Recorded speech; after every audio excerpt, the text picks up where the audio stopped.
say congratulations. We are all so proud of you for your academic achievement.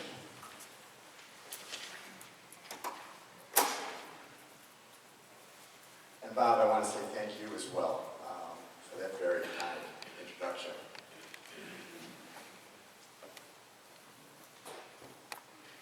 I want to share tonight 3 lessons that I have learned from my own family about academic excellence.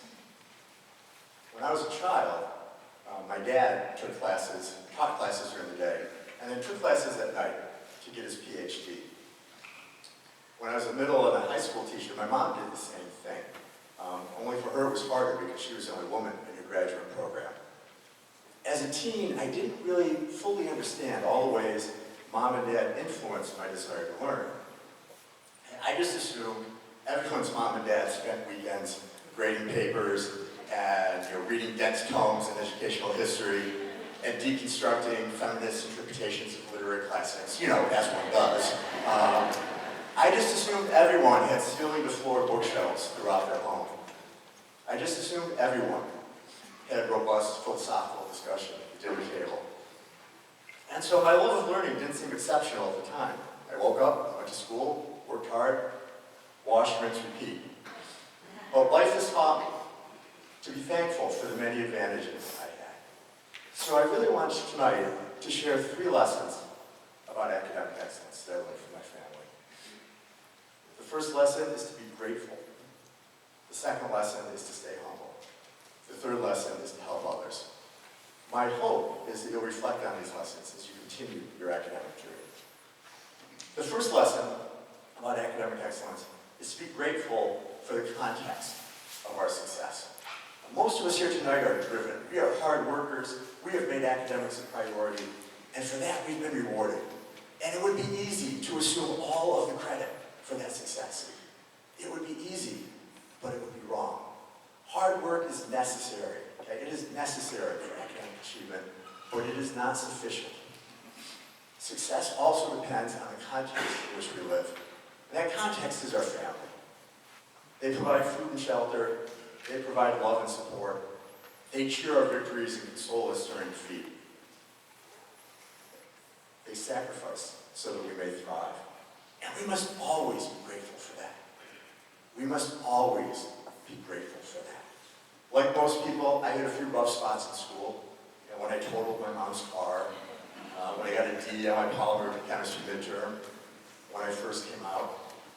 And at those critical times, Mom, Dad, Beth, Chris, Grandma Edith, Grandma Charlie, they had my back, which kept me on track for success. For the last 28 years, my Fairport family has likewise had my back. And I have no delusions about being successful without your love and support.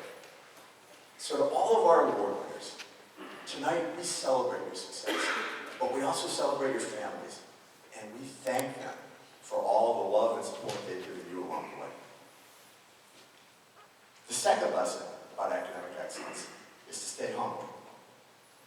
Last March, my dad came to Rochester for a conference. At age 77, he had co-authored and edited a book about the history of Union College, and he was going to share his research with the group.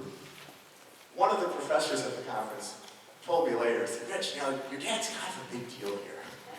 And I smiled and laughed and said, "Thank you for sharing that, because you never know that from talking to him." My dad personifies humility. In a year or two, you will enter college. You will become academic specialists.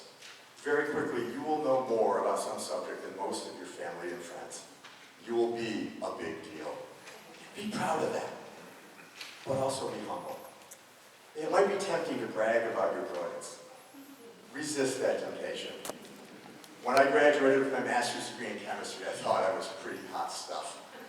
And then I got hired as a 7th grade science teacher and quickly found otherwise. I got my butt kicked by a bunch of 12-year-olds who were not particularly impressed by my stellar GPA. Over time, I learned that in order to be a good teacher, you have to have the humility to learn from others, students and colleagues alike. And it turns out, whatever your career, if you're good at what you do, people will eventually figure that out, and they'll respect you even more for letting them do so. The third lesson about academic excellence My mom started teaching at age 19 and retired at age 66. And let that sink in for a moment. And during that time, she completed 3 college degrees with honors. Okay, if one looked up academic excellence on Wikipedia, Elena Onivetti's picture would pop up. When I was a senior in college, I had the privilege of being in Mom's oral communications seminar. And once I got past sort of the awkwardness about what to call in a class, I realized that Dr. Onivetti, was an amazing teacher. I also realized that she used her academic gifts not only to make students smarter, but also to make the world a better place. At a time when few were willing to do so, Mom courageously advocated for women, for people of color, for gays and lesbians, all of whom flocked to her classes. She gave voice to the voiceless, both literally and metaphorically. Mom mentored her colleagues to make sure they felt welcome on campus. She volunteered at Bethesda House, a homeless shelter for the poorest in our community. She reached out to students and colleagues who were lonely and invited them to join us for dinner.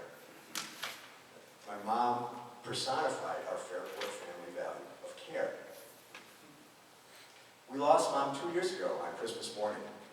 And since that time, not a week has gone by without a student or colleague of hers sharing with me some heroic tale of her strong intellect, her kind demeanor, her generosity of spirit, her innate ability to love others. Mom's impact went beyond the specifics of her job, and that, my young friends, is the most important advice I can share with you. Use your academic gifts to make the world a better place.